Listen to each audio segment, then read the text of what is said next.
us what you've been announcing at CES today. Awesome.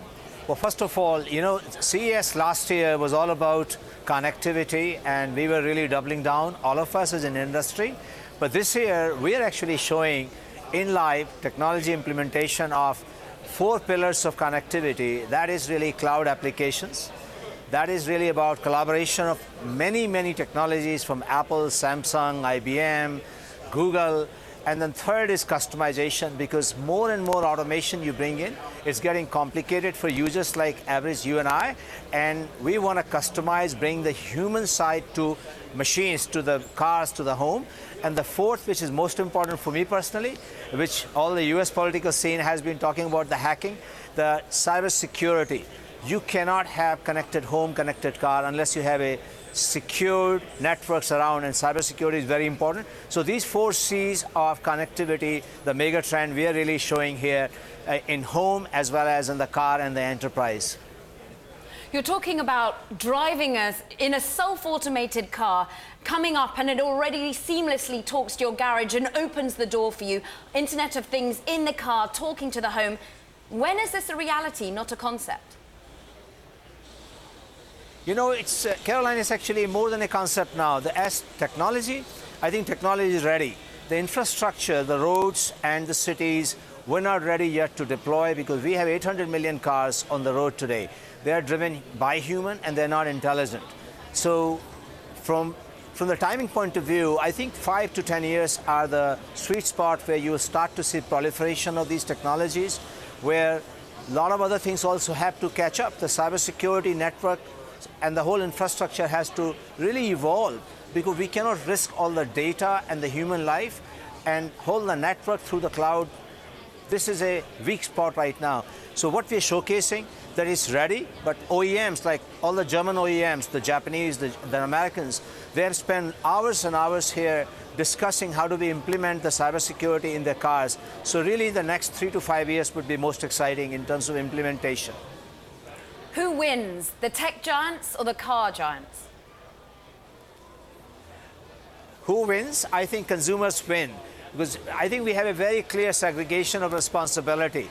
The way I see it, the car companies, they have the domain expertise making cars, and we as a technology application providers, we have a role to play, and we have to bring in the user interface, the human touch, the whole customization, that I carry my personality through the cloud from my home, from my bedroom to the living room to the office to the car, without sacrificing or compromising.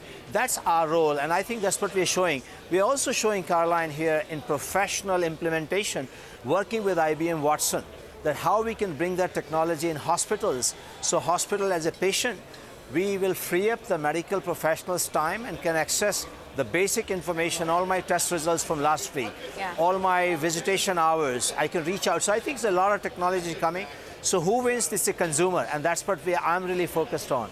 Will the car companies own the data? Will the technology giants own the data? Oh, I see. I think, again, this is a convergence here. There's a lot of debate. Should Apple, should Google get into the car making? And frankly, we collaborate with Google and Apple, but we also compete. But we've taken a position now, especially with Samsung coming in, announcing the acquisition of Harman, that Samsung Harman will not get into car making. We'll partner with all the Germans. Today we're supporting very heavily BMWs and Daimlers and Audi, Toyotas, JLR, and here in GM, Ford, Chrysler.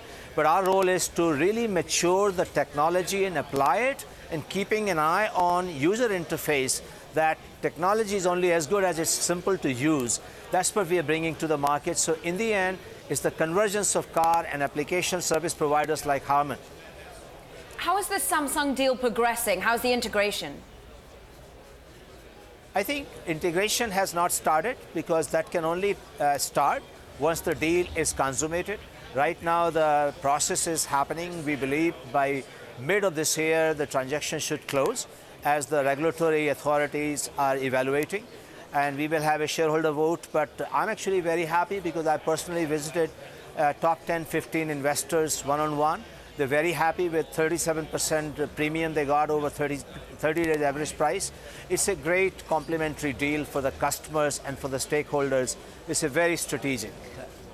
Will you be making any more acquisitions? You recently made one yourself after being purchased by Samsung. Are you on the M&A trail yourself?